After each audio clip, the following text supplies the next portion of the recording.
coup, j'ai envie de dire c'était une transition toute trouvée pour aborder le sujet suivant. Débat et opinion 12 consacré au statu quo warrior ou la fausse neutralité politique. En fait, c'est plein de sujets que je voulais aborder. Et à un moment donné, je me suis dit, tiens, ce truc-là, je sais pas où, je l'ai eu, mais ce truc-là de se dire, tiens, statu quo warrior comme un anti-cliché de social justice warrior, tout ça, je me dis, ça c'est le bon angle pour aborder tout ça. C'est le fruit d'années de réflexion politique, je pense. Parce que à un moment donné, les phrases du style faut pas voir le monde en noir et blanc. Y a pas de gentils et de méchants dans politique. J'ai un gros cerveau. Disons que pour moi ça paraissait lumineux, si vous voulez. Quand je l'entendais, j'étais ouah, c'est vrai, il a trop raison.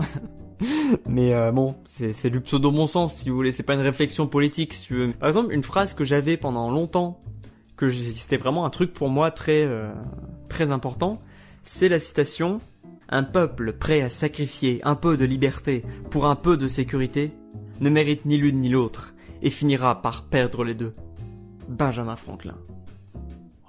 C'est incroyable, c'est vrai, il a trop raison, et puis et la loi renseignement c'est pas bien, et puis tout ça. Sauf que déjà, la citation est probablement fausse, et surtout, elle a pas beaucoup de sens en fait quand tu la creuses. Voilà, Monsieur Phi a fait une très bonne vidéo là-dessus, donc je vous mettrai le lien en description, il vous expliquera tout ça. Pour moi, c'est vraiment l'exemple typique de... Si tu la regardes telle quelle, la phrase, tu dis, mais c'est vrai, c'est brillant, tu vois, t'as l'impression d'avoir réfléchi, mais en fait, tu grattes un tout petit peu, et non, y a rien, quoi, ça s'effondre très très vite. Voilà, c'est un peu pour, globalement, montrer que ce truc-là, cette manière de penser la politique, j'en suis sorti, et essayer de vous aider à faire de même, quoi, pour ceux qui y sont encore. Vraiment, c'était souvent de la naïveté politique, quoi. C'était, voilà, j'étais pas formé politiquement, je suis pas un milieu où on s'intéresse beaucoup à la réflexion politique ni rien. Donc j'étais naïf politiquement, c'est normal. Plein de gens le sont, c'est normal. Ils sont très intelligents, mais voilà, ils font être naïfs politiques et du coup, faut, comme moi on m'a expliqué, voilà, il faut aller leur expliquer, faire des vidéos dessus. Du coup, je me suis dit, voilà, c'est ça que je veux faire. Et puis il y en a plein qui sont dans ce mode-là, y compris dans l'esprit critique, si vous voulez. Des gens qui pensent à comment mieux penser à longueur de journée, qui sont vraiment très naïfs politiquement. Et c'est dangereux, quoi. D'ailleurs, il y a un super article qui est sorti récemment qui s'appelle « Les dangers de la naïveté politique et sociale ». Un excellent article sur l'excellent site, mais alors là, vraiment, si vous le connaissez pas, mais vraiment, allez le découvrir, sans déconner. C'est le site z-ethique.fr. Voilà, donc on va y revenir sur ce site, mais voilà, l'article est aussi en description. Alors, un petit truc avant de commencer, j'ai essayé de faire en sorte que les interventions de mon statu quo warrior, mon personnage de statu quo warrior, ce soit un truc qui commence toujours par « je » ou par « moi ». Parce que disons que pour moi, être dans ce truc-là de se dire « je suis capable de penser par moi-même, par rapport à tous les autres qui sont irrationnels, etc. », c'est hyper prétentieux, et c'est... on va dire bien placé socialement. Voilà, c'est pas distribué au hasard dans la société, je pense que c'est un trait de personnalité, je dirais, qui est socialement placé, quoi. Mais bon, je m'égare. Tous ceux qui se plaignent sans arrêt des méchants social justice warriors, qui sont agressifs, pleurnicheurs, qui seraient des meutes de harceleurs. Alors, pour ceux qui ça va parler, faut savoir que la vidéo a été écrite juste avant qu'en France, il y ait des gros débats qui arrivent sur cancel culture, etc., etc. Au début, quand le débat est arrivé, je me suis dit, c'est marrant parce que il y a plein de choses que j'aurais envie de dire là-dessus, que j'ai déjà dit dans mes vidéos, que ce soit dans celle-là ou dans d'autres d'avant. Et du coup, je me suis dit, c'est bien parce que moi même que le débat soit terminé, j'ai même pas besoin de faire des vidéos dessus parce que j'ai déjà tout dit, quoi. Puis finalement, voilà, cancel culture et tout, à force d'entendre des choses passer, je me suis dit, si, il y a des trucs qu'il faudrait rajouter, il y a beaucoup de choses à dire finalement. Donc voilà, un jour, il y aura une suite à cette vidéo. C'est très difficile pour un couple gay d'adopter. Pour un couple hétéro aussi. Le harcèlement de rue, moi j'adore me faire complimenter dans la rue. Les transgenres Ils cherchent à se faire remarquer. En fait, la suite de cet extrait, donc il fait une blague sur les gros, on s'en fout, c'est de dire qu'un statu quo warrior n'est pas capable de se dire que quelque chose va mal, genre au niveau systémique, etc., si ça le touche pas directement. Du coup, voilà, il faut vraiment il faut ramener ça à sa petite personne. C'est pour ça que je dis le côté égocentrique du truc. Ce que tu viens de dire, c'est raciste. Je ne dis pas tu es raciste. Ça, faut vraiment répéter ça, mais tellement souvent quand on est militant de gauche, c'est vraiment dès que tu commences à dire un truc, même si tu dis, mais ce que tu dis c'est raciste, que tu dis vraiment ton argument, machin, ça. Et les mecs, ils te disent, ouais, mais de toute façon, on peut plus rien dire, avec vous les gauchistes, on peut plus parler, voilà. C'est un peu, je dirais, la première naïveté politique, c'est de dire, c'est les intentions qui comptent, finalement. C'est-à-dire que moi, je suis pas raciste, je me sens pas de quelqu'un raciste, donc, je peux pas être raciste, jamais, vu que mon intention, c'est de pas l'être. Et du coup, c'est vraiment cette naïveté déjà abandonnée, dans un premier temps, de dire, en vrai, tes intentions, on s'en fout un peu, c'est pas tes intentions qui comptent, c'est les conséquences de tes actes, quoi, sur le bonheur général. Je vais passer en revue les principaux arguments que pourraient sortir les statu quo warriors, en essayant de pas être trop caricatural. Alors, ça peut paraître bizarre cet extrait, parce que je dis plus tard dans la vidéo, ce personnage-là est une caricature, du coup c'est un peu, je me contredis. J'ai voulu dire c'est un idéal type de statu quo warrior pour réfléchir, etc. Mais je veux pas que ce soit perçu comme un truc ultra caricatural. Par contre, faut quand même dire un truc, c'est que dans ma vie j'ai vu beaucoup de vidéos anti-SJW, donc des vidéos d'extrême droite qui critiquaient soi-disant des militants de gauche. Et putain, en termes de caricature, d'hommes de paille, etc., et ma caricature, elle est soft, hein. Vous avez vraiment pas vu les vidéos d'extrême droite, hein, si vous trouvez ça trop caricatural. Vraiment, moi j'essaye d'être honnête, si vous voulez. J'essaye de vraiment... J'ai essayé en tout cas au début de se dire, je vais prendre des arguments qui sont attrayants au premier abord, quoi. Vraiment le côté... tu peux te dire qu'ils sont convaincants dans un premier temps, quoi. Et c'est seulement en creusant le truc, en allant plus précisément, que tu peux les contredire, quoi. Moi je m'intéresse à la politique, mais je suis pas politisé. Je suis même apolitique. Oui, alors ça, j'ai pas rebondi là-dessus, mais bon, voilà, je le fais maintenant. En général, quand tu dis « je suis apolitique », tu veux dire « je suis apartisan », c'est-à-dire que je suis pas dans un parti, dans une idéologie précise, ou en tout cas, je me reconnais pas dans tel ou tel truc. Mais en vrai, être apolitique, c'est globalement impossible. Ce qui est une marque, du coup, quand tu dis « je suis apolitique », plutôt que de dire « je suis apartisan », bah c'est une marque, justement, que tu as pas une grande politisation. Ça me fait marrer parce qu'en fait, il y a un pote qui m'a dit dans ton costume là, avec ta coiffure, avec le costard et tout, avec ta manière de parler, j'ai vraiment envie de te baffer dès que je t'entends. Et c'était mon but. C'était mon but, je suis trop content. Mais moi, j'avais envie de me baffer quand je me coiffais là devant le miroir pour mon personnage. C'est vraiment le but, c'est que ce soit un mec t'as envie de le baffer. Déjà, il faut se rendre compte que extrémiste, c'est un mot, on sait pas ce qu'il y a derrière, mais on sait qu'on n'aime pas. Sur ce truc-là, j'ai eu un commentaire d'un proche qui m'a dit oui, mais quand même l'extrémiste, et je lui ai dit essaie de me définir vraiment extrémisme pour montrer que ça a pas de sens. Et du coup, il m'a dit oui, c'est des gens radicaux quand même, les gens extrêmes. Oui, ok, un extrémiste c'est un mec extrême, bravo. Et les concepts comme ça que t'es pas capable de les définir précisément, c'est peut-être un signe que c'est pas des concepts très utiles en vrai. Il faut peut-être mieux les dégager, quoi. Plus malin et plus objectif que tous les autres. Nous, on est dans l'esprit critique, et eux sont dans l'idéologie. Non mais alors ça, petit coup de gueule, hein, mais vraiment, depuis le début de la pandémie, Covid-19, mais ça on l'entend tellement, mais tous les jours, et le pire, hein, vraiment, bon après je parle de la pensée critique dans la vidéo, les mecs qui sont en mode je suis rationaliste, je suis la pensée critique, oh là là, les gens sont devenus irrationnels avec ce truc, etc. Mais vous êtes les pires, oh là là là là, mais vous êtes insupportables les gens. Vraiment, vous connaissez la pensée critique et tout, vous êtes infoutus de vous mettre à la place de quelqu'un 3 secondes. Et puis, de toute façon, on ne peut pas être sûr que c'est tel ou tel côté qui a raison. Dans le doute, c'est mieux de ne rien faire. Bonne journée, messieurs. Alors, sur ce passage, est-ce que vous aviez remarqué que c'est la voix d'Homer Simpson en fond, et que je me suis auto-doublé? Ah, eh oui. Si vous l'aviez pas remarqué, je suis content. Je suis content dans cet extrait d'avoir montré un peu l'absurdité du raisonnement. Parce que voilà, il y a des gens qui comprennent un peu mieux ce côté non-assistance à personne en danger idéologique. Mais après, faut vraiment dire un truc important, c'est que tu peux être ok avec ça, si tu veux. C'est-à-dire être ok avec le fait que je ne prends pas position, et je comprends toutes les conséquences de cet acte-là, et j'en suis heureux, si tu veux, je suis ok avec ça.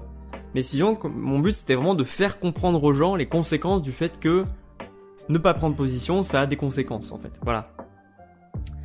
Et aussi, par exemple, faut comprendre que si tu dis j'agis sur ce sujet-là et je ne veux pas prendre position sur tel autre, tu crées à chaque fois une hiérarchisation entre ceux qui méritent ton temps et ceux qui ne le méritent pas.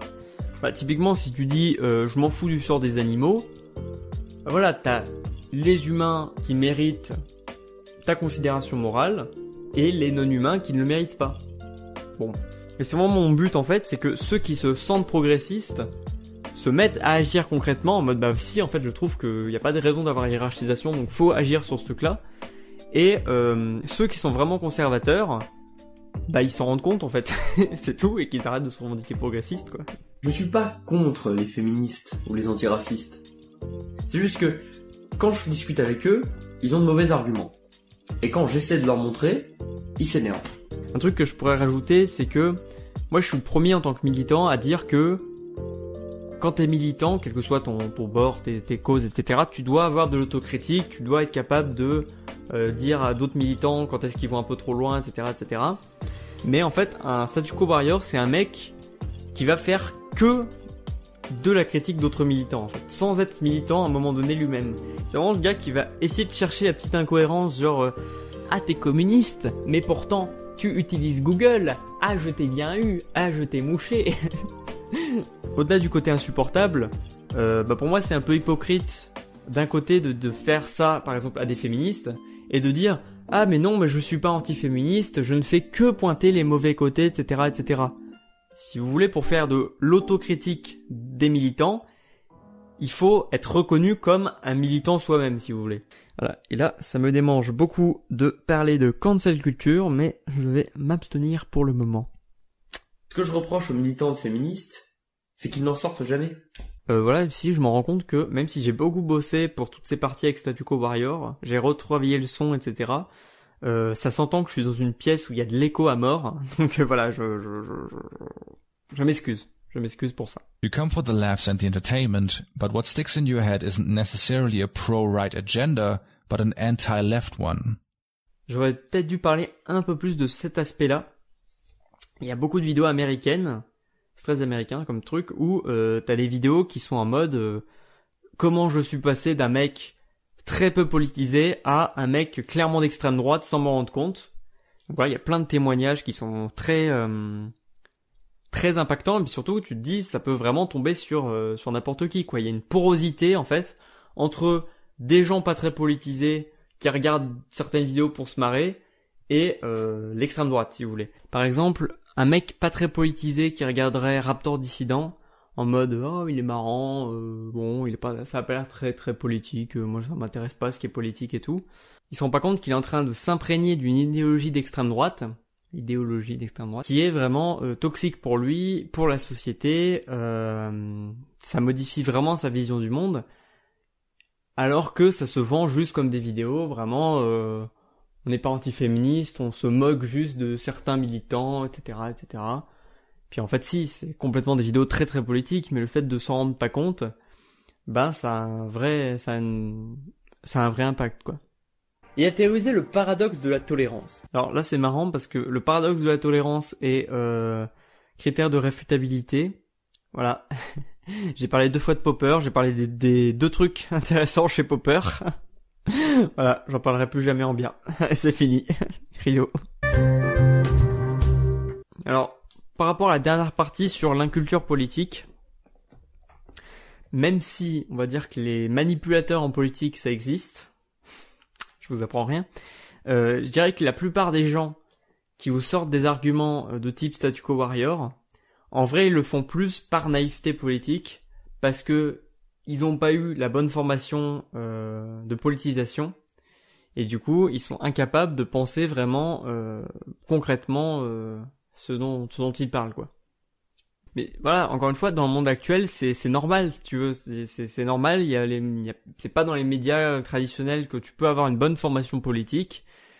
Ça a longtemps pas été mon cas. Voilà, vraiment, je dis pas que c'est une question d'intelligence. Il faut faire un travail de vulgarisation, un travail d'éducation à la politique. Et là où c'est difficile, c'est que ça peut pas se faire en mode ah mais tu dis ça, mais qu'est-ce que t'es naïf, mon pauvre Jean-Claude. Déjà le mec qui s'appelle Jean-Claude, hein, le pauvre.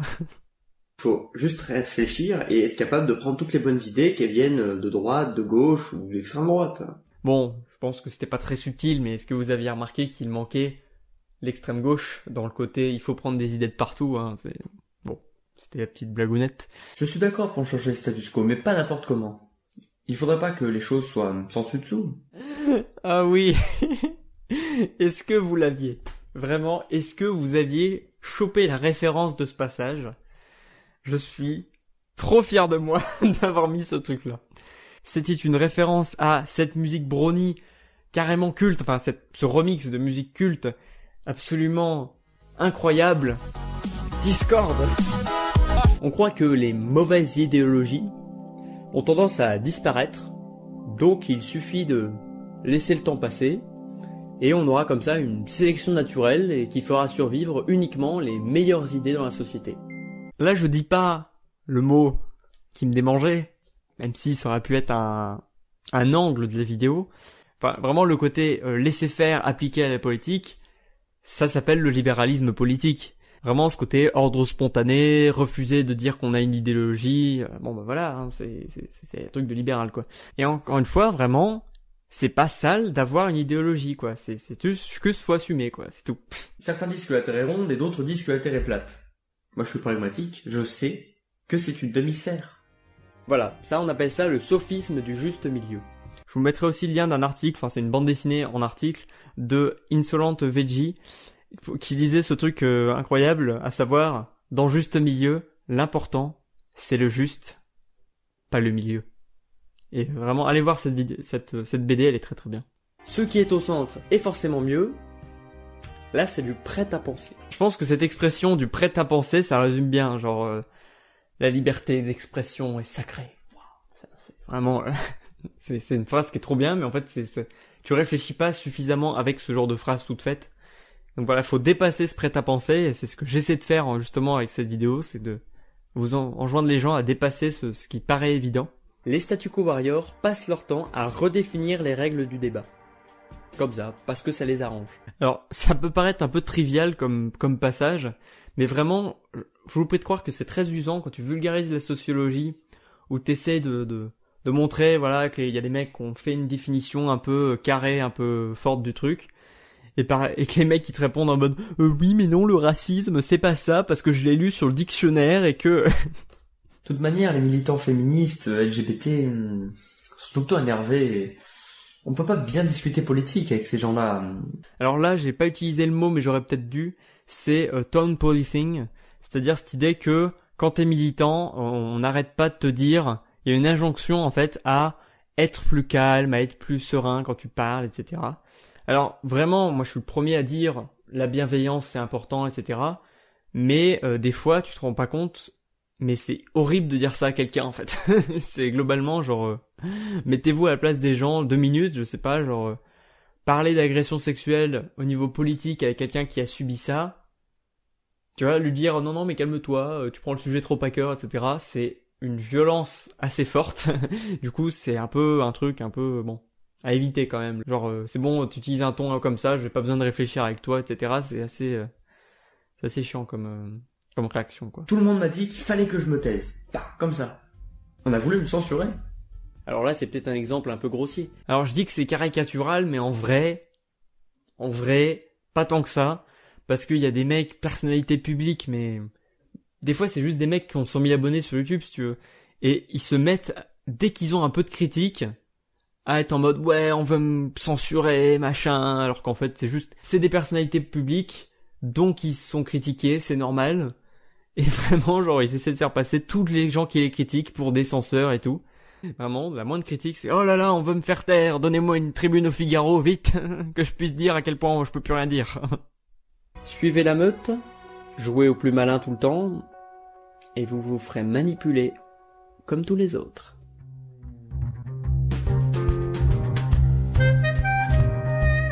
Alors, j'ai fait 2 conclusions pour vraiment montrer l'évolution de ma pensée. J'ai vraiment été dans l'étape, au début je suis pas très politisé, et du coup les trucs un peu statu quo warrior, pour moi sont des choses qui font partie de mon identité politique.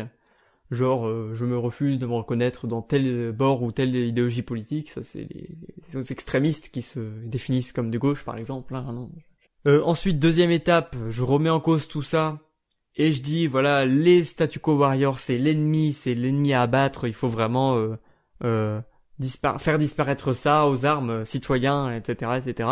Et après, troisième étape, c'est que tu te rends compte que, de la même manière que Social Justice Warrior, c'est une caricature, bah en fait statu quo warrior c'est aussi une caricature. Il faut pas non plus baser toute ton identité politique sur la critique de caricature. Et du coup voilà, c'est pour ça que j'ai eu l'idée de faire une conclusion et une autre conclusion vraiment qui invaliderait la première en montrant que voilà, c'est pas si simple que ça. Puis je suis plutôt content, je trouve que c'est pas mal de dire ok, c'était une caricature, par contre les arguments qu'on a vus au long de la vidéo et les critiques de ces arguments, eh ben la critique reste très valable en fait. Tout le monde a une part d'hooliganisme politique en lui. Alors, mes estimés collègues Gaël Violet et Lapin Billy de la chaîne Patchwork m'ont fait remarquer que, en vrai, le terme hooliganisme politique, donc ce que je décris, effectivement, ça existe, on va dire, mais le terme hooliganisme politique est pas très adapté parce que déjà, c'est pas un terme scientifique à la base, c'est plus un terme de vulgarisateur ou de politicien. Et ça donne une étiquette en mode il y a les hooligans politiques, il y a les gens raisonnables de l'autre, alors que moi mon but c'est de dire que le raisonnement motivé ça arrive partout, tout le monde fait des raisonnements motivés quel que soit son bord politique, quelle que soit son implication politique. Donc du coup voilà, fallait plus parler de raisonnement motivé, de biais de confirmation et de dire que on l'est tous plutôt que hooligan politique. Et du coup je vais arrêter d'utiliser ce terme à partir de maintenant. Même si je le fais dans l'intro de la vidéo suivante pour faire le lien, mais voilà, j'avais pas encore eu cette réflexion avant. Donc voilà. Sinon, pour finir avec cette vidéo, de ce qu'on peut en tirer, je pense qu'il faut vraiment, quand on veut critiquer un argumentaire, critiquer l'argumentaire et pas juste l'argument. Parce que t'as vraiment ce côté, tiens là t'as utilisé un sophisme, tiens là t'as utilisé un mot qui était un ton un peu pas terrible. Et du coup, hop, j'ai trouvé l'argument un peu bateau et du coup tout l'argumentaire est acheté. Non, c'est isolé comme ça un sophisme, c'est le degré 0 de la réflexion. Il faut critiquer l'argumentaire complet. Voilà pour ce 12e épisode de Débat et Opinion sur Statu Quo Warrior. Et on passe donc au prochain. Débat et Opinion épisode 13. François Ruffin et les affects en politique. Alors le point de départ de cet épisode et de la réflexion autour de cet épisode, c'était, je voulais dépasser, on va dire, l'opposition entre être dans l'émotion et dans la rationalité ou dans le rationnel.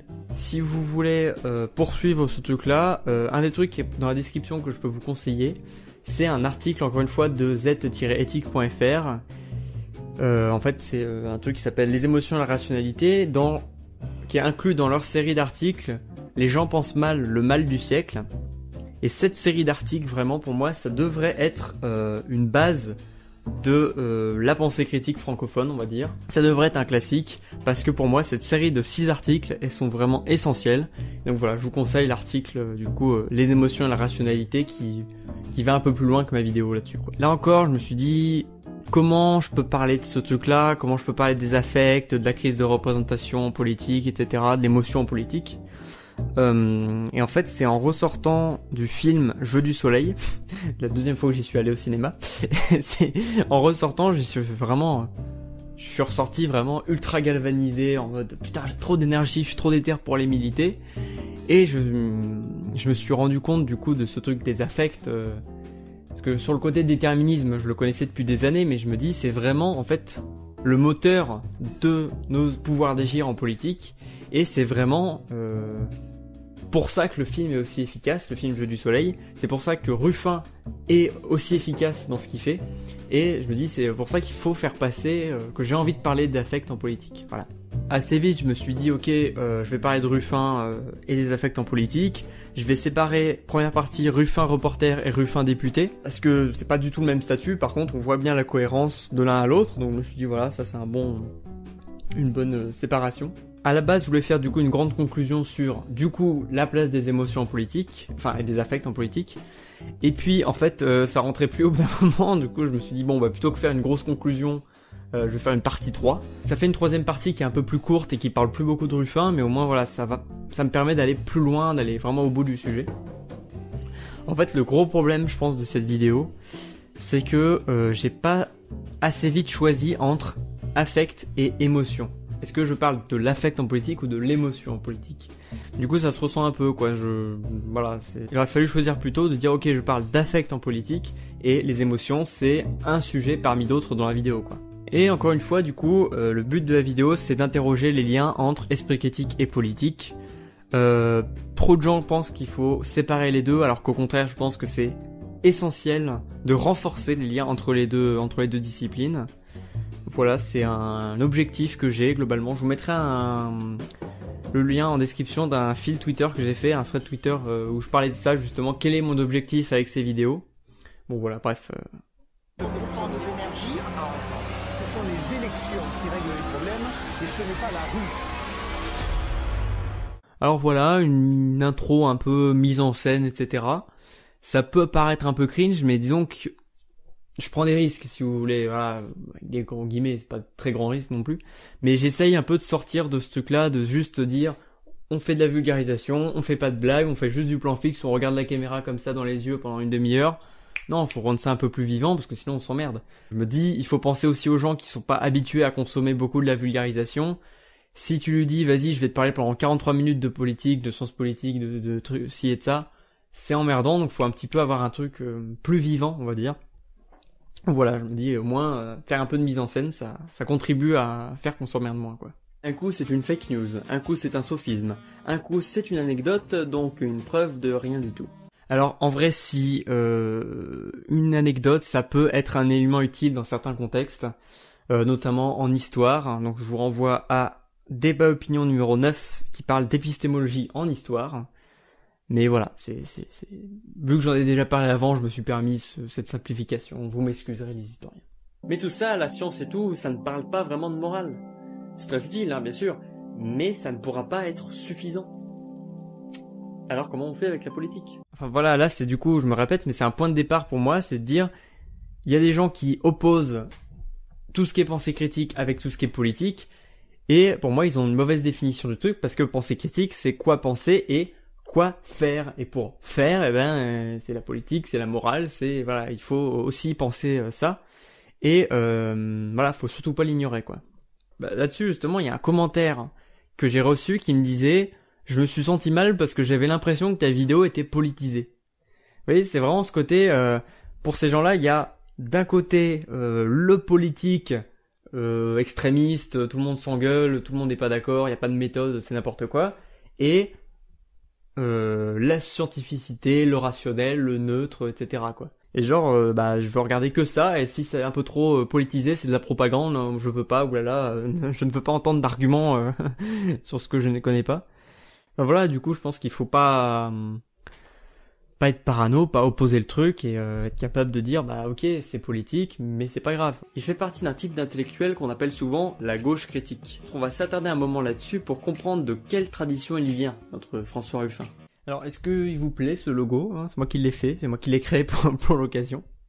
J'ai hésité à parler de ça, en fait. C'est un peu chiant parce que c'est une vidéo qui est déjà assez longue, donc rajouter quelque chose qui ne parle pas de Ruffin, ça peut en décourager beaucoup.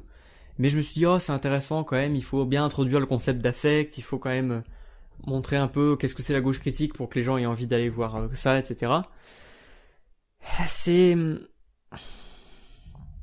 En fait, c'est très frustrant, honnêtement. J'ai l'impression d'être bloqué dans un truc élitiste, si vous voulez. Je veux faire de l'éducation populaire vraiment que les mecs qui ont une journée de boulot difficile, qui sont exploités à leur boulot, ils puissent voir ce genre de vidéo et se dire tiens, ça m'aide à réfléchir pour ma vie, etc. Et le problème c'est que ce que j'aime faire, ce que j'aime produire, c'est aussi un truc qui est pas toujours accessible. Du coup, j'ai l'impression de m'enfermer un peu dans un truc élitiste et ça me déplaît un peu forcément. Ça me déplaît, quoi. Ça... Je sais pas, j'ai pas encore trouvé le bon équilibre. Hein. Je sais pas si je le retrouverai un jour. Faut voir. Les êtres humains agissent en fonction d'affects, qui vont être formés par une infinité d'influences. Là, j'ai vraiment merdé. Parce que, encore une fois, hein, je fais des vidéos sur la pensée critique en disant il faut bien définir ces termes, etc., etc. Et je ne définis pas le concept central de ma vidéo. Les affects.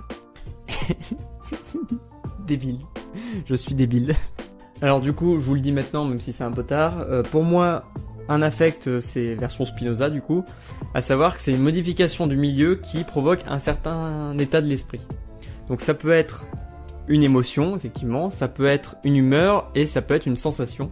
Disons que c'est cet état d'esprit qui nous mettent en mouvement. On est déterminé, au sens encore une fois de Spinoza, par nos affects, et nos affects, ils sont du coup le fruit de notre milieu, que ce soit des institutions ou juste voilà une personne comme ça qui nous a affectés nous-mêmes.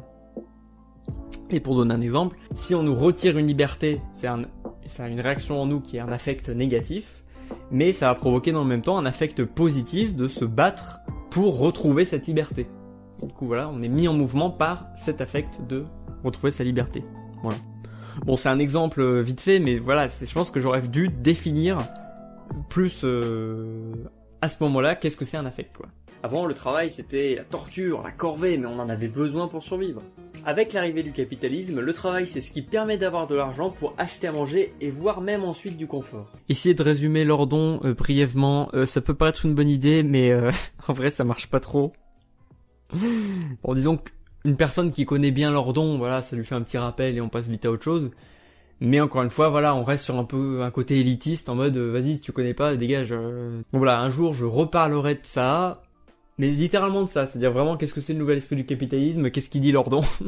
Mais vraiment, je reparlerai exactement de la même chose, mais juste plus long, comme ça au moins quelqu'un qui connaîtrait pas, il aurait le temps de comprendre, quoi. De là cette précarité essentielle du pouvoir de toute institution, qui ne se maintient que par un rapport de puissance constamment sous tension. On dit souvent depuis des années que Lordon il sort punchline sur punchline, et du coup au montage, c'était pas prévu, au montage je me suis dit tiens, j'ai l'instru de Kerry James, là je vais le foutre sur Lordon, et ça fonctionnait trop bien, c'était vraiment, voilà, c'est une évidence, c'est peut-être trop bien. C'est ça le kiff en fait quand t'es monteur, c'est que tu découvres des choses incroyables que tu n'aurais jamais vécues si tu ne l'avais pas fait toi-même. Et c'est très important de différencier les points de vue sur les faits et les points de vue moraux, parce qu'ils ne sont pas de la même nature. Voilà, alors n'hésitez pas à faire pause pour ce genre de moment et aller voir du coup l'émission en question sur Méta de Choc avec Alfred Moukébert. Regardez globalement Méta de Choc en fait, je me rends compte, tout Méta de Choc en fait, regardez-le, c'est vachement bien. Coucou Elisabeth si tu nous regardes. D'autres sites propagent peu d'informations factuellement fausses à proprement parler. Chaque article, séparément, est vrai. C'est juste qu'au final, la somme des articles n'est pas proportionnée. Ouais, alors j'ai mis cet extrait du coup de mon ami Chris Mich, lui aussi de Skepticon, parce que en fait il met le doigt sur un truc, on focalise en fait beaucoup sur les fake news, vraiment le côté pur mensonge inventé dans le but, je sais pas par exemple de salir un candidat à la présidentielle. En fait, ça, c'est une partie du problème, mais c'est négligeable, je pense, par rapport aux bulles de filtre et le fait qu'on oublie qu'on a une vision orientée de la réalité. C'est important, du coup, de parler de sociologie des médias et de comment ça évolue, etc. Et c'est un enjeu de la société, hein, globalement, il va falloir y penser. Cette partie sur neutralité des médias, angle, etc., la partialité et tout, j'ai eu du mal à l'écrire, en fait, parce qu'il faut tenir un équilibre entre une critique forte des médias dominants, parce que vraiment sur certains sujets j'ai vraiment des choses à leur reprocher assez fort.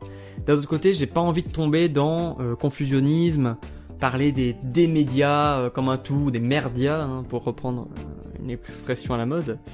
Voilà, pour moi, si tu critiques les médias et que t'amènes les gens vers le confusionnisme, c'est aussi dangereux en fait. Je ne veux surtout pas faire ça. Donc voilà, il faut tenir un équilibre si vous voulez. Et du coup, j'ai un peu des fois certaines phrases, je me dis tiens, quel effet ça peut avoir sur les gens, est-ce que ça alimente le tous pourri ou pas, etc. Du coup, c'était compliqué. Les politiciens de métier, ils parlent bien, mais ils parlent faux. Les gens comme Ruffin, ils parlent peut-être mal, mais au moins ils parlent vrai. J'aime bien un peu ce genre de phrase qui est pas mal, mais donc j'espère qu'elle est bien interprétée, parce que faut pas sacraliser, on va dire, le côté oh lui il parle comme nous, donc tout ce qu'il dit c'est vrai, si vous voulez. Moi en fait ce que je voulais dire c'est que Ruffin, il est honnête, si vous voulez. Il est honnête, il dit vraiment ce qu'il pense et il prend position. Par opposition du coup aux politiciens de métier qui on sait jamais trop ce qu'ils pensent, ou alors ils veulent pas prendre position, vous voyez, ou ils mentent un peu, voilà. Mais bon, tout ça c'est des sujets pour une prochaine fois. Aujourd'hui on parle de Ruffin. Ruffin c'était, comme je disais, une manière de parler de plein de sujets importants, de faire un peu un fil rouge. Après coup, je me dis qu'il y a peut-être un peu trop de sujets qui ont été traités, que, ok, tu peux faire des liens avec plein de choses en parlant de Ruffin, mais peut-être que certains sujets, il aurait fallu ne pas en parler et en parler vraiment dans d'autres vidéos en disant, ok, ça c'est pas le sujet, ça c'est pas le sujet. C'est pour ça que j'ai aussi voulu faire une version coupée en 3, en disant voilà, partie 1, partie 2, partie 3, en disant aux gens, vous n'êtes pas obligés de tout voir d'un coup, vous pouvez voir que la partie 1, et revenir 2-3 jours après pour la 2 et la 3, etc. Il y a tellement de sujets traités que ça faisait beaucoup d'une traite. 43 minutes qui sont vraiment denses, etc. C'était compliqué. Pourquoi ça dure comme ça depuis 30 ans? Ça dure comme ça depuis 30 ans parce que ce sont des ouvriers qui sont touchés. Et donc on en a rien à foutre. J'espère en fait dans ce genre de moment que le spectateur il fasse le lien en mode tiens, là je vois les affects, je vois la stratégie du truc qui essaie de convaincre. Dans le petit moment qu'il a, Ruffin il essaie de mettre des affects et tout. Tous les exemples que je donne, il y a un moment donné où vous pouvez faire le lien en disant ah ok les affects, ok je vois un peu la stratégie, comment ça se passe. Même si je le redis pas à chaque fois, j'espère que tout le long de la vidéo, on peut voir chaque exemple en se disant tiens c'est vrai, là je vois les affects, je vois à peu près de quoi il en retourne, pour qu'à la fin vraiment tu puisses te dire ah ok les affects, je comprends un peu où ils vont en venir, c'est ni pour ni contre, c'est un peu plus nuancé, et voilà on peut se faire un peu son propre avis là-dessus quoi. J'espère que c'est clair pour tout le monde de pourquoi j'ai mis des guillemets sur vrais gens, parce que évidemment les faux gens ça n'existe pas, si vous voulez, il n'y a pas de vrais et de faux gens, mais disons que tous les députés se réclament de la volonté générale, tous les députés disent dans ma circonscription on veut ça donc j'applique, mais évidemment quand tu supprimes l'ISF tu défends pas les intérêts des mêmes gens que quand tu veux augmenter le SMIC, si vous voulez. Et là, l'objectif de Ruffin, c'est de se battre pour des gens qui sont souvent invisibilisés, c'est-à-dire qu'ils sont défendus, leurs intérêts sont défendus par pas grand monde, en fait. Mais voilà, les vrais gens, c'est une manière de parler, quoi. C'est l'enjeu de se demander sur le plan du transport, mais sur le plan de la culture, sur le plan de l'agriculture, comment on va faire pour ne pas foncer droit dans le mur écologique et qu'on en soit ramené à des petites histoires de tambouille. Je n'en suis pas, ça ne m'intéresse pas. Je viens essayer de porter autre chose pour dire d'essayer de sortir ce guêpier. Voilà, typiquement, ça c'est vraiment un bon résumé de ma pensée. Alors pour donner un peu le contexte, c'était une semaine, vraiment quelques jours après les européennes. Donc il y avait eu les Verts qui avaient fait un bon score. Ruffin est plutôt associé du coup à France Insoumise. Et avec Delphine Batho, qui est une ancienne députée des Verts, et je sais plus qui, il a fait une loi en fait pour limiter le trafic aérien. Parce que vraiment il trouvait que c'était un enjeu en fait de limiter du mieux possible les transports aériens pour limiter la pollution qui est liée à ça. Donc il présente sa loi, voilà, qu'il a bossé depuis plusieurs mois, etc. Et tous les journalistes, leur question c'était oui alors vous faites une loi, mais est-ce que c'est parce que il y a eu les Verts qui ont fait un bon score et vous voulez leur faire un accord, ou est-ce que vous voulez leur récupérer leur voix, est-ce que machin il sera candidat, est-ce que machin fera un accord avec bidule? Non mais tu te dis mais les gars, mais est-ce que vous saisissez l'enjeu du moment en fait? Est-ce que vous vous rendez compte que vous êtes hors sujet genre de l'histoire en fait? Vous pensez pas au réchauffement climatique, vous êtes infoutu de parler réchauffement climatique et vous ramenez tout aux petits chevaux, vous ramenez tout à des trucs de merde. J'espère que ce truc il va vraiment disparaître, hein. Notamment il y a les présidentielles qui vont arriver dans pas longtemps. Sérieusement, vraiment j'espère qu'on va se dire ok là on est à un moment où il faut qu'on pense serious business, réchauffement climatique et tout, qu'on va sortir un peu de les personnes et les petites phrases du moment, quoi, putain. C'est vraiment un objectif que j'ai sur cette chaîne. Faire en sorte que les gens parlent plus de politique. Et mieux. Bah voilà, typiquement ça me choque en période de présidentielle. En France en tout cas, hein, je sais pas pour les autres pays, je sais pas comment ça se passe, mais nous, les présidentielles, tout le monde en parle. Souvent, voilà, dans les périodes d'élection, on parle très souvent de ça. Mais on parle de quoi? On parle de... T'as vu la dernière polémique du moment? Oh, est-ce que machin, il est gentil par rapport à bidule? Oh, et puis machin, qu'est-ce qu'il est beau, qu'est-ce qu'il présente bien? Oh, et puis machin, il a sa personnalité qui ta. Est-ce que machin, il va faire un accord avec bidule? Mais à quel moment on parle politique? À quel moment on saisit l'enjeu du moment, tu vois? À quel moment on dit, tiens, c'est quoi le projet de société que porte tel candidat? Bah, je suis pas d'accord, je suis d'accord, etc. À quel moment on débat politique? À quel moment on débat projet de société? Merde. Pardon, je m'énerve, mais vraiment, c'est un truc qui me dépasse, quoi. Est-ce que vous voyez un député habillé comme un ouvrier à l'Assemblée? Non, ça ne serait pas correct. Oui, alors cette image, c'est tiré d'une série qui s'appelle Baron Noir avec Cadmerade, c'est pour ça qu'il y a Cadmerade à l'Assemblée nationale, hein, si vous vous demandez. Voilà, très très bonne série du coup, Baron Noir, ça se regarde assez vite, hein, il y a peu d'épisodes, mais c'est assez bien, franchement c'est cool. On apprend quand on fait Sciences Po ou Elena à parler dans un certain langage, qui a pour fonction principale d'effacer le débat. Alors là je l'utilise pas, mais j'aurais pu, c'est Ruffin en fait, il parle pas de langue de bois, il parle de langue de coton. Parce que c'est vraiment, il dit, c'est une langue qui est faite pour endormir. C'est vraiment une langue où tu peux pas être con, tu peux pas t'y frotter. Alors que le bois, si, tu peux toucher. Merde. Je défonce le cadre, putain. Voilà, c'est vraiment une langue où faut vraiment être formé, avoir une autodéfense intellectuelle pour se dire, ok, là, utilise tel mot, mais concrètement, ça veut dire quoi? Concrètement, qu'est-ce qu'il y a derrière ce mot, en fait? Que le langage des chiffres a ce site commun avec le langage des fleurs. On lui fait dire ce que l'on veut. Les chiffres parlent, mais ne crient jamais. C'est pourquoi ils n'empêchent pas les amis de Monsieur Chalamont de dormir. Ouais, sur cet extrait, j'étais content de voir à quel point ça matchait avec ce que je voulais dire. Et puis surtout, je sais que le son est pas terrible sur ce genre d'extrait, mais faut voir que je retravaille vraiment, en termes de sonorité, je retravaille tout ce que je fais. Et surtout, je fais pas de miracle, hein. Vraiment, le film là, y a que 2-3 extraits qui existent à l'arrache sur YouTube, j'ai pas pu récupérer de bandes magnétiques de l'époque, etc. Donc voilà, je peux pas faire de miracle, désolé. Hein, Les milliardaires aussi souffrent. Ils payent beaucoup d'impôts et ont parfois l'impression qu'ils ne sont pas aimés dans ce pays. Et oui, c'est pas facile.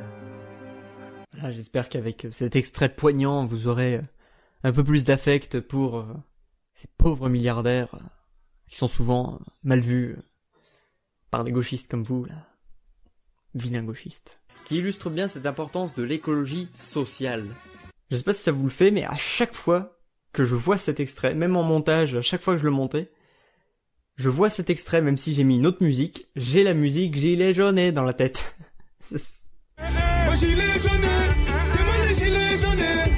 Faut danser petit. Bah voilà, ça y est, vous voyez, je l'ai dans la tête. C'est marrant ta citation parce que moi quand j'ai vu le mouvement des Gilets jaunes commencer, ça m'a fait penser à un film qui s'appelle L'An 01 de GB. Alors, je me suis rendu compte en fait, c'est que les extraits que j'ai mis, où tu vois Ruffin parler, etc., en vrai c'est pas très représentatif parce que, comme je disais, Ruffin il parle quasiment pas et c'est des Gilets jaunes qui racontent leur vie essentiellement. Et c'est là où, encore une fois, je fais le lien avec les affects, c'est que même si c'est que des gens qui racontent leur vie, c'est un film vraiment qui te prend parce que ils ont réussi à faire ce qu'il fallait pour que ce soit un film qui affecte. Et un film qui affecte, c'est un film réussi. Comme toute la France d'en bas, je crois plus aux politiciens. Je continue le combat, je crois aux veilles citoyens. Pour changer les choses, il faut le vouloir. Vous n'avez pas de cause profonde si ce n'est le pouvoir. Alors, par où commencer? Alors, à la base, faut savoir que c'était un slam déjà. Je devais pas avoir d'instru, c'était juste moi devant ma caméra comme ça qui slamait. Puis au final, au montage, du coup, j'ai juste rajouté une instru de rap et j'ai fait, ah oui, effectivement, j'imitais vraiment bien Kerry James. Enfin, je me rends compte que j'avais du mal à être aussi agressif que lui. Des fois, c'était un peu de mou, genre, oui, oh là là, racaille, les politiciens sont méchants, ouais. Voilà, donc on n'y croyait pas trop, donc il fallait que je sorte un peu mes tripes, ma tête de méchant. Mais voilà, je pense que ça fonctionne pas trop mal. En fait, j'ai voulu montrer la puissance d'un bon texte bien écrit, si vous voulez. Les mecs qui sont capables de super bien écrire des textes, ils disent tellement avec si peu de mots, ils sont tellement impactants, bah ils affectent, hein, encore une fois, c'est toujours le truc. En l'occurrence, là, ça résume hyper bien le mouvement Gilets jaunes, avant que le mouvement Gilets jaunes n'apparaisse, si vous voulez. C'est trop bien. Dans une autre chanson de Kerry James qui est sortie après, les paroles, ça dit « La banlieue porte un gilet jaune depuis 20 ans, tout le monde s'en bat les couilles. » C'est génial. Et j'annonce, je vais le refaire pour tous les épisodes après ça, hein, vraiment. Attendez-vous à avoir d'autres covers de rap et d'autres styles de musique, hein, y a pas de souci. Je veux dire que pour moi, la politique n'a jamais été d'abord une question de mots, d'opinion, de débat. Putain, ça aussi, ce passage. Vraiment, j'étais pas prêt, en fait, quand j'ai lu le livre. faut voir que moi, je suis comme Édouard Louis, si vous voulez, je suis d'un milieu pas très éduqué à la base, dans la campagne et tout.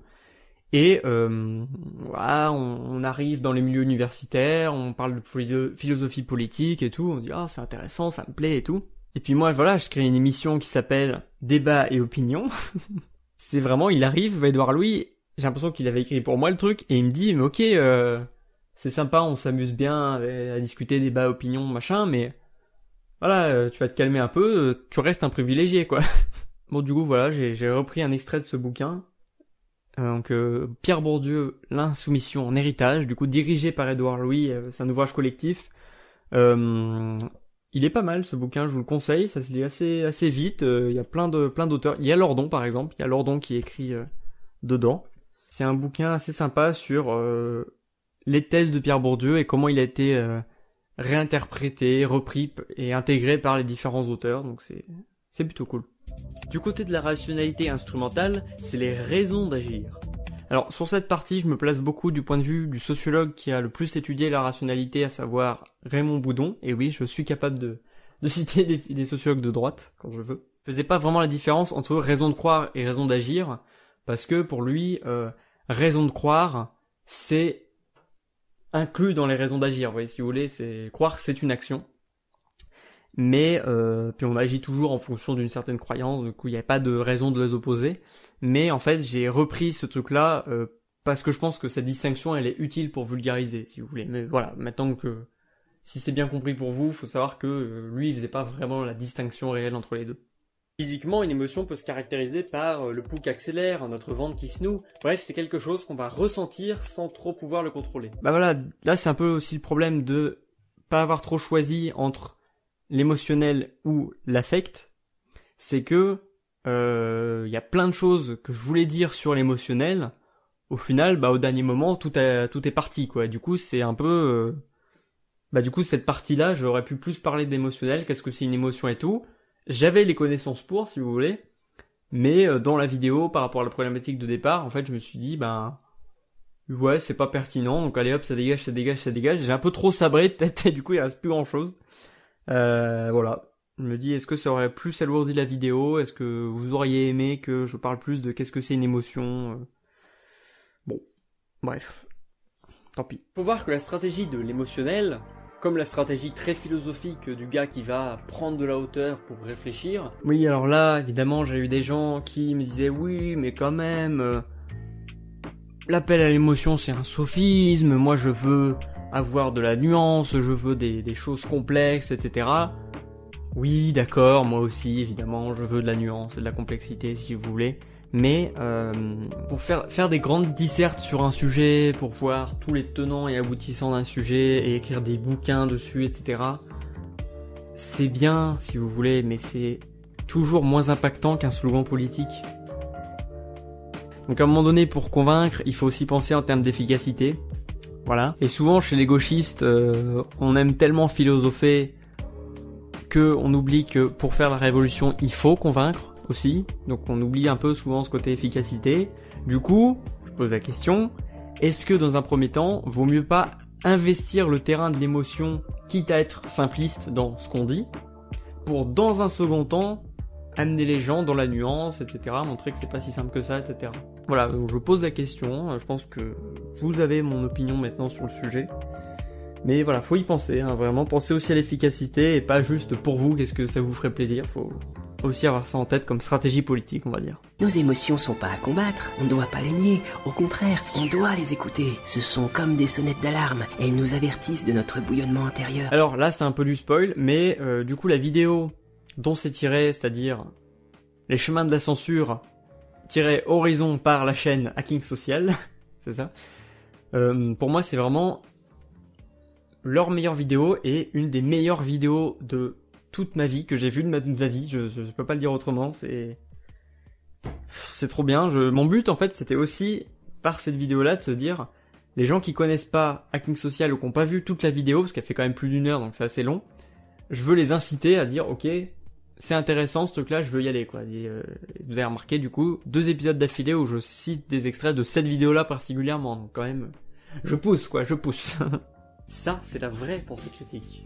Et avec tout ça, on pourra à nouveau parler correctement de politique. Mon but, disons, avec cette vidéo, c'est qu'à la fin, tu sois vraiment convaincu du côté, pour mieux parler de politique, il faut plus de pensée critique. C'est-à-dire que pour moi, c'est clair que ce qui empêche de bien parler politique, c'est par exemple, on sait pas reconnaître les sophismes. Bon bah voilà, il faut de la pensée critique, on apprend à les reconnaître.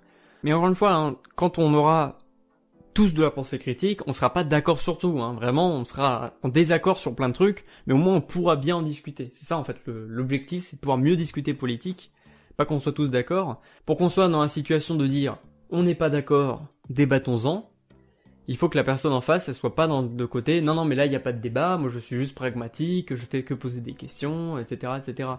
Voilà, donc c'est ça vraiment ce que j'essayais de critiquer, c'est qu'il n'y ait plus ni de neutralité politique, donc là c'est l'épisode d'avant, ni de côté, non mais toi t'es dans l'émotionnel, toi t'es dans le truc, moi je suis dans la rationalité, etc. Donc la solution c'est pas plus d'espéquétique, moins d'émotion, en fait c'est juste plus d'espéquétique tout court. c'est con mais c'est tout. Et n'oubliez pas d'utiliser votre cerveau, et soyez heureux.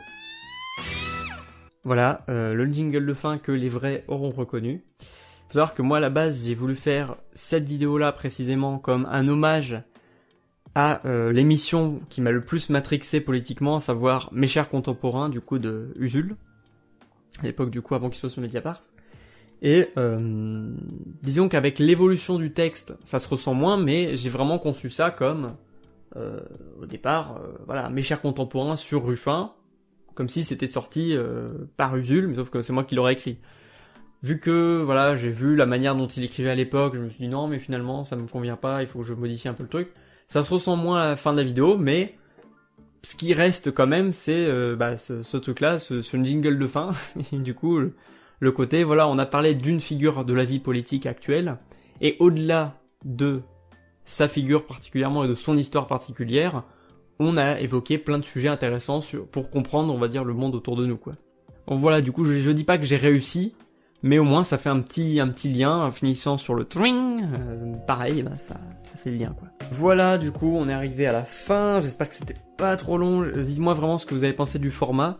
Juste avant de finir, une petite conclusion générale, là j'ai fait 3 vidéos du coup, débat opinion normal, le prochain sera un débat opinion pop, où je vais reparler de pop culture, et ça fait quand même pas mal de temps que j'ai pas fait de débat opinion science, parce que disons que de faire une vidéo entière pour vraiment vulgariser de la science purement, quoi, on va dire, ça je vous l'ai dit dans le dernier retour critique, j'ai pas encore retrouvé la bonne formule pour rendre ça accessible et pertinent comme j'aimerais.